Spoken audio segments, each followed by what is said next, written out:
Welcome to Wisdom Trek with Gramps. I am Guthrie Chamberlain, and we are on day 2555 of our trek. The purpose of Wisdom Trek is to create a legacy of wisdom, to seek out discernment and insights, and to boldly grow where few have chosen to grow before. In today's Wisdom Nugget, we'll continue our journey through Psalm 44, focusing on verses 9 through 16 from the New Living Translation. While the first part of Psalm 44 celebrated God's past faithfulness, this section shifts dramatically to lamentation. The psalmist grapples with the tension between God's promises and his current suffering. These verses reflect feelings of abandonment, shame, and confusion. Yet they also show us the importance of bringing even our deepest struggles to God. Let's start by reading the passage together. Psalm 44, verses 9 through 16. But now you have tossed us aside in dishonor. You no longer lead our armies to battle. You make us retreat from our enemies and allow those who hate us to plunder our land. You have butchered us like sheep and scattered us among the nations. You sold your precious people for repentance, making nothing on the sale. You let our neighbors mock us. We are an object of scorn and derision to those around us. You have made us the butt of their jokes. They shake their heads at us in scorn. We can't escape the constant humiliation. The shame is written across our faces. All we hear are taunts from our mockers. All we see is our vengeful enemies. The psalmist begins this section with a stark contrast between the earlier celebration of God's victory. But now you have tossed us aside in dishonor. You no longer lead our armies to battle. This abrupt shift captures the psalmist's sense of abandonment. After recounting God's past faithfulness in delivering his people, the writer now wrestles with the reality that God doesn't seem present in their current struggles. In verses 10 and 11, the psalmist describes their defeat and suffering. You make us retreat from our enemies and allow those who hate us to plunder our land. You have butchered us like sheep and scattered us among the nations. The imagery here is striking and brutal. God's people feel defenseless, humiliated, and dispersed. The psalmist isn't afraid to express his raw emotions, showing us that even our feelings of abandonment can be brought to God. Imagine a child who, after years of being lovingly guided by their parents, suddenly feels left alone in a confusing situation. They cry out, "Why aren't you helping me?" This is the psalmist's cry, a heartfelt expression of confusion and grief. Even though they feel abandoned, they direct their lament toward God, showing that they still trust Him enough to share their pain. Have you ever faced a season where God seemed distant or silent? These verses remind us that it's okay to bring those feelings to God. Lament is a form of faith. It acknowledges that God is still the one who holds the answers, even when you don't understand His ways. In verses 12 through 14, the psalmist shifts from describing their suffering to lamenting their humiliation. You sold your precious people for repentance, making nothing on the sale. You let the neighbors mock us. We are an object of scorn and derision to those around us. You have made us the butt of their jokes. They shake their heads at us in scorn. The psalmist uses vivid language to convey the depth of their shame. They feel devalued, as though they have been sold for next to nothing. Their neighbors mock them, and they become the object of their ridicule. The phrase, "shake their heads at us in scorn," reflects utter disdain for those around them. This public humiliation is particularly painful because Israel was meant to be the light to the nations, a reflection of God's glory. Now, instead of inspiring respect, they are a laughingstock.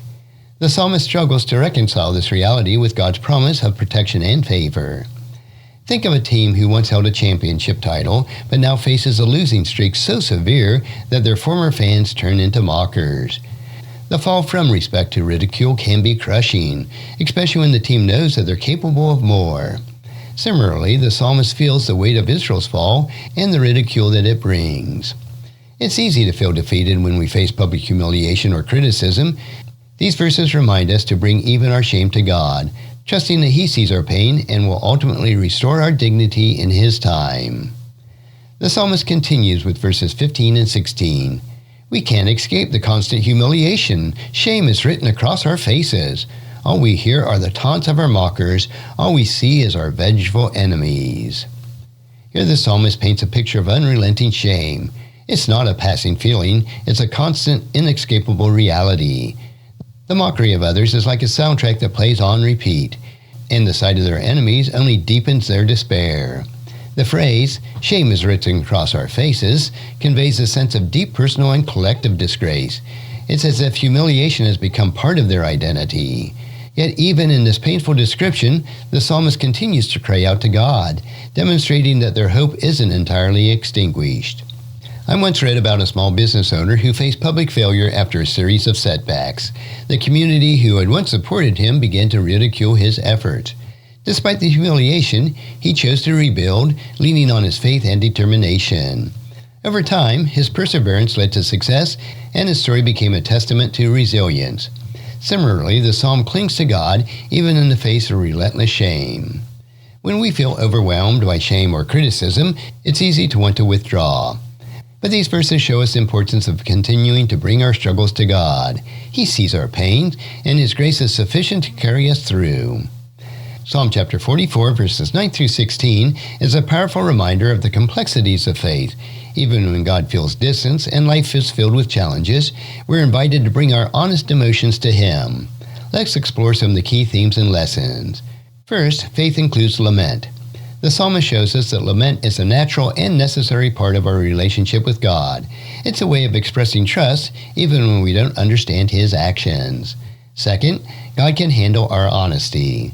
The psalmist doesn't sugarcoat his feelings. He openly expresses his frustration, confusion, and grief. This reminds us that God welcomes our honesty. Third, humiliation can be redeemed. While the psalmist feels the weight of shame, his cries to God reflect a belief that this isn't the end of the story. God has the power to turn this disgrace into glory. And fourth, keep crying out to God. Even in the darkest moments, the psalmist directs his cries to God. This demonstrates a faith that clings to hope, even when the situation seems hopeless. How can we apply these truths of this passage to our daily lives? Well, here are a few practical steps. We need to practice honest prayer. When you're struggling, don't hold back your prayers. Share your true feelings with God, knowing that He can handle your honesty. Next, we need to reflect on God's past faithfulness. When life feels overwhelming, take time to remember how God has been faithful in the past. This can strengthen your trust in the future provisions. Next, we need to lean on our community. When you're facing shame and ridicule, don't isolate yourself. Share your struggles with trusted friends or mentors who can support you and remind you of God's truth. And finally, hold on to hope. Even when God feels distance, choose to believe that He is still at work. Trust that He will redeem your pain in His perfect time.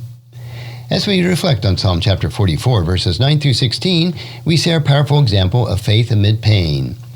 The psalmist's lament reminds us that it's okay to question, grieve, or express our struggles to God. He invites us to bring our whole selves, our joys and our sorrows, into His presence. Thank you for joining me today for our Wisdom Trek.